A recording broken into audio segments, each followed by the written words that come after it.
All right, here we go with the last section of this facial features sheet that you're going to do. We're going to do the hair. Now, I totally understand that this isn't the only kind of hair. Your picture, they might be bald. They might have, curly kind of hair that has to kind of be done with a texture. More like that. You might have hair that just kind of short and spiky that you have to kind of do like that with lighter and darker and longer and shorter spikes. But this is the hair that is fairly common to a lot of drawings. And it's also, again, can be translated into other things. If you were drawing leaves or anything that needed that sense of movement going on, the bark of a tree and anything like that this could, I think, help you. Okay, there's basically three things we're going to do. We're going to put them in sections, we're going to go in some directions, and we're going to make sure the values are pretty close to the image that we're looking at. So, sections. This, you really do just kind of think of that little as a section. You can see kind of where it starts. You can kind of practice drawing it right up here. Don't touch the paper. Just kind of get used to that little swoop right there, and do it lightly first, like I am. There's some little tiny little hairs here. You don't have to worry about that. And there's kind of just almost that Nike swoop right there. Then there's some dark lines. Let's see. You can even go like this again. You can do that. That's going to be pretty darn close to what they are, but there might be a little bit of a bend to them. There's a long skinny section.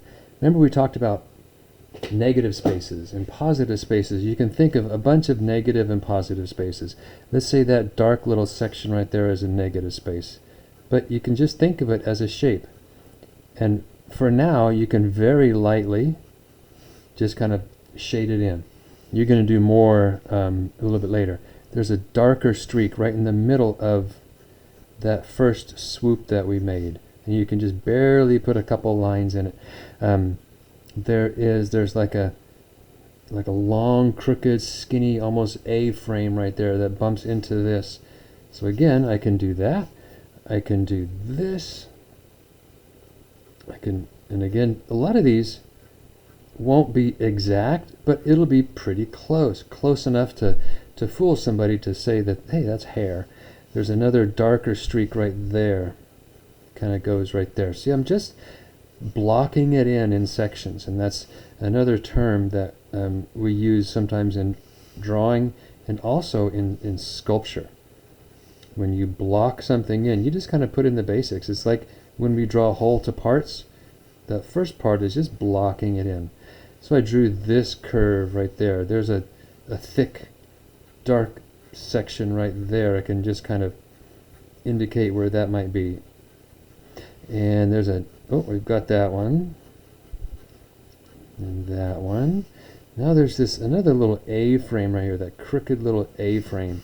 And it goes up here, and it starts up here. It kind of swoops, then it goes to the left, and it leans toward that corner. There's another darker one right there that stops above this corner. And you can look at that shape right there. Okay, and see if it's a similar type shape. There's a line that goes almost straight down, maybe angles out a little bit. There's another line inside there.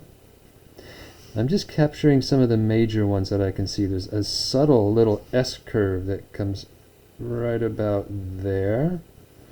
And there's this dark, really dark shape that kind of has a little snaky curve to it. And it might stop right about there. I can shade that just barely. There's a couple of long streaks. Look where it starts. It starts right up next to where this one was.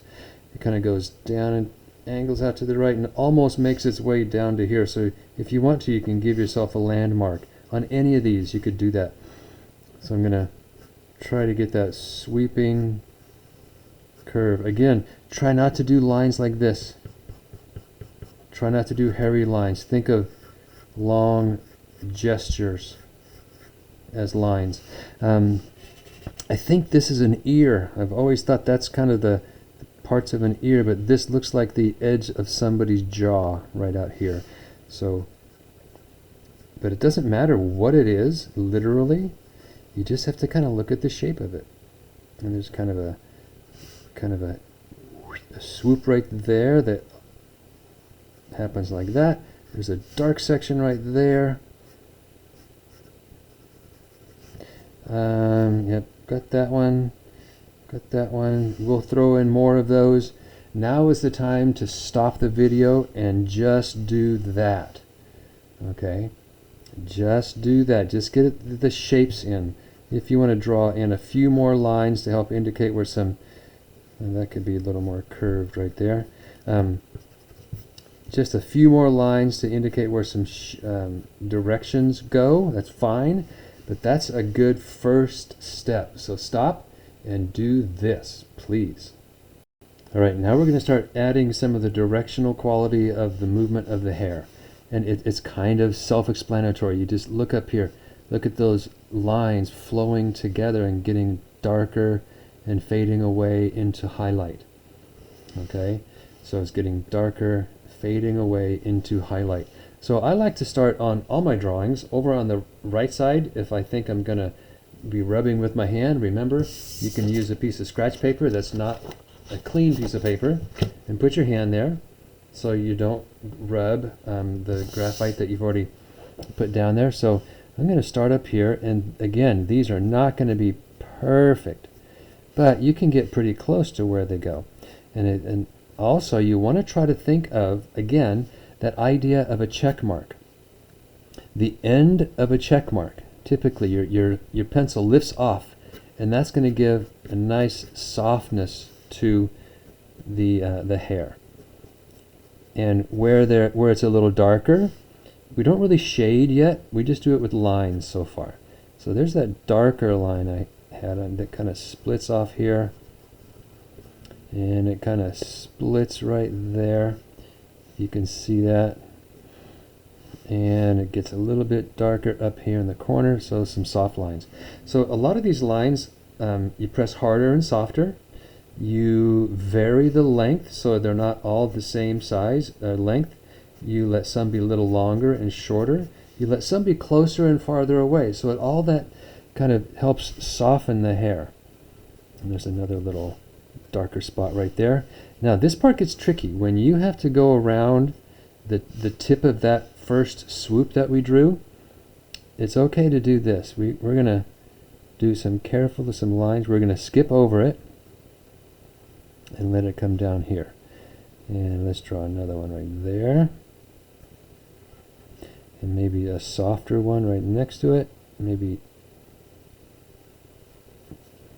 and then maybe if you start at the hair and go that way and work away from it,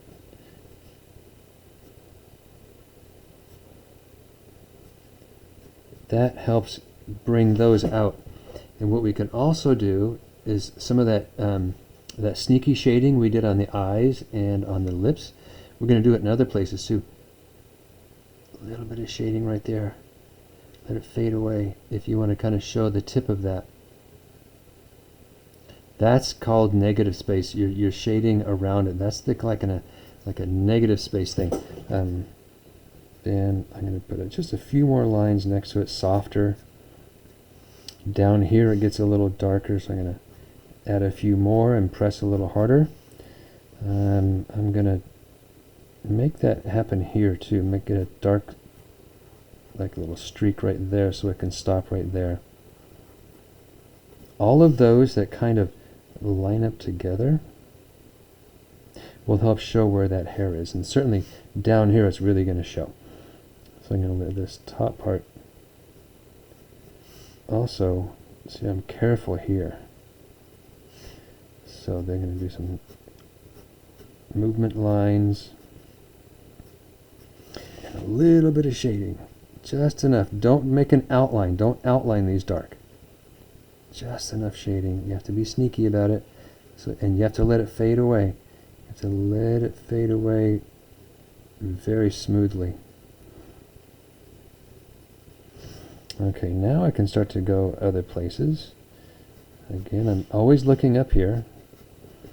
Don't be afraid to let the white of the paper show through. Really let the white of the paper show through. That's the only way to make it look like it. This looks like it's kind of like blondish hair.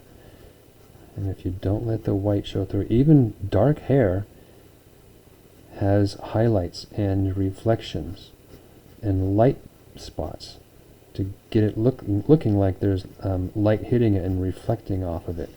So now I'm going to just continue kind of getting some of those. Now I'm down in here. Maybe a few of those darker ones first and then lay in some of the medium ones. Or, if you would rather, you can lay in some medium tones like this first. And then go in and get where the darker ones go. Really, it's okay either way. You just don't always, I don't think it's safe to think you can do it exactly right the very first pass at it, going dark to light.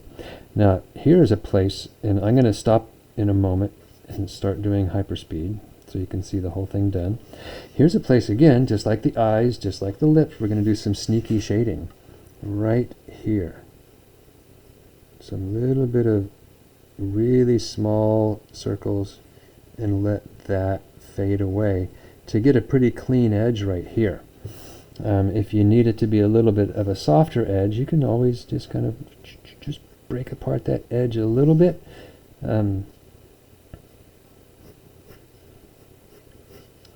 Okay, a couple other things. Remember, you vary the length, but one thing you don't do when you start shading, doing hair, typically with hair that's kind of like this, you don't want to cross your lines. So right in here, some people would just draw those, and then they would draw the ones going right through it like that. That's not going to look very natural at all. All right, I'm going to stop this and do the rest in time lapse, and we'll come back at the very end.